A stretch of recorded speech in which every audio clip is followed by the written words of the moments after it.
What if we tell you that the era when the Western countries take care of Africa's security is over?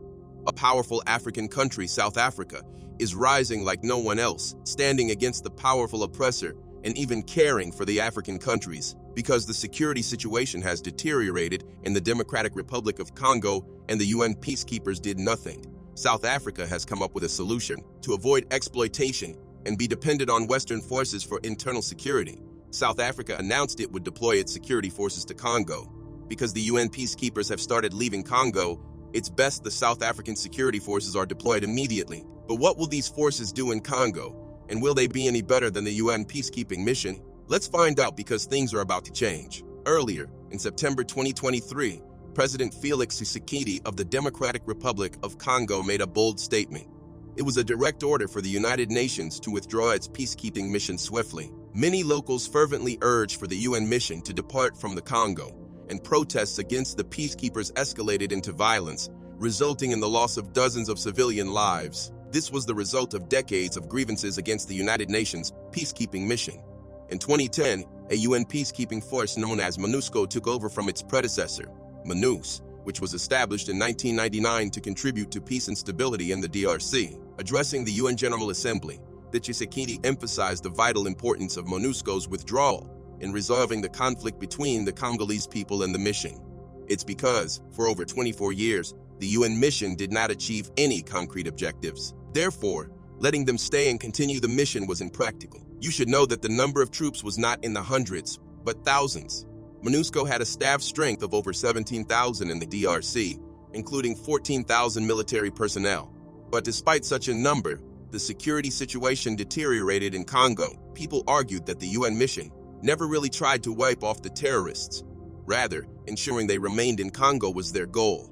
However, these were controversial statements pointing toward people's anger. Frustrated Congolese expressed that no one was protecting them from rebel attacks, leading to protests against the UN mission. Later reports confirmed that Congo's foreign minister and the head of the United Nations Stabilization Mission in Congo signed agreements on Tuesday, ending the presence of UN MONUSCO peacekeepers after more than 2 decades in the Central African nation. The UN mission was kicked out, and the Congolese government directed the East African Regional Force to leave the country.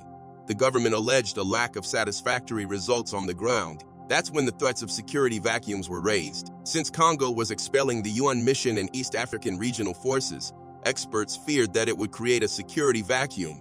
Rebels and terrorists would continue their activities unchecked and without any resistance. However, they did not know that Congo had already made plans. The decision to expel the UN mission was not abrupt but well calculated and focused on relying on regional partners. Some media reports suggested that the Russian Wagner Group was working in Congo, but there was no official endorsement from the Congolese government. That's when the world came to know who would be the new power holder in the African continent, South Africa. Just recently, it was reported that the Southern African Development Community, SADC, has launched a mission to the Democratic Republic of Congo to restore peace and security in the eastern part of the vast Central African country. Yes, we saw something we never witnessed before. An African country vowed to take care of the security of another African country. This closed all doors for foreign powers, especially from the West, which found excuses to interfere in African politics in the name of providing security assistance. But how will the SADC deploy security forces, and what will they look like? Here's a reminder to please like and share the video, and subscribe to our channel to watch more videos on Africa's geopolitics, economy, and changing landscape. Let's continue now. Well, the SADC deployed security forces will be composed of South Africa, Malawi, and Tanzania, which have been assembled to address the unstable security situation in eastern DRC. The South African Army Major General Manwitsiti Diakopu leads this force and commands a team from countries experienced in the DRC, both as boots on the ground and contributors to the United Nations MONUSCO Force Intervention Brigade. In other words, this force mostly includes soldiers who have rendered their services in the UN mission, but were not allowed to truly work for security. Because the Western commanders commanded them, there was little they could do on their own.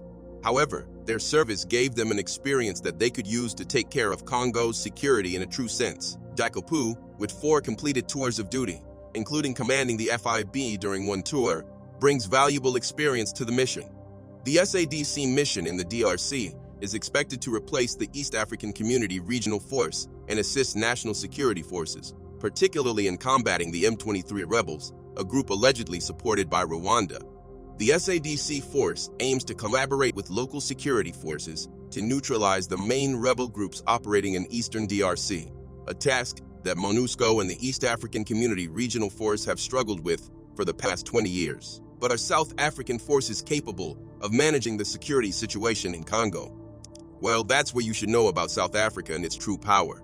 Post-apartheid South Africa has played a crucial role as a mediator and peacemaker in Africa, particularly focusing on the Democratic Republic of Congo. Therefore, the South African National Defense Force is set to lead the force for the Southern African Development Community, SADC. Notably, the South African government has increasingly utilized the military for domestic security and policing roles while simultaneously participating in international peace missions. These missions include combat operations in the DRC and Mozambique and shorter ad hoc deployments. Years of experience allow South Africa to take charge of Congo's security and fight rebels once and for all. But why is South Africa taking matters into its own hands? Well, South Africa is strategically making decisions that are claiming the lost glory. On the one hand, South Africa aims to show African self-reliance in addressing security challenges on the continent, while on the other hand, it plans to close all doors for Western troops. This aligns with the broader narrative of nations taking ownership of their security concerns and asserting independence from external interventions. South Africa's leadership role reflects a belief in the capability of African nations to build and sustain effective security forces, highlighting their military and strategic prowess in handling conflicts and maintaining peace within their borders and the region. The decision to lead the SADC also stems from a historical distrust of Western involvement in African affairs, indicating that African nations can address their issues without heavy reliance on external powers. South Africa's leadership carries political symbolism, portraying a statement of regional solidarity and cooperation among African nations to address common challenges, fostering unity and shared responsibility within SADC. The deployment of security forces to the DRC,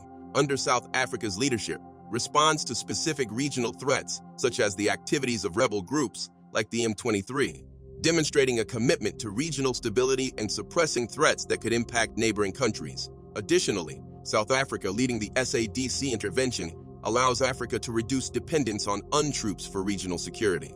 It reflects a desire for more control over strategies and decisions related to peacekeeping efforts in the region rather than relying on external organizations. If this deployment proves effective, which South Africa will try best, it will show Africa that they don't have to rely on Western troops and open their countries and resources for them.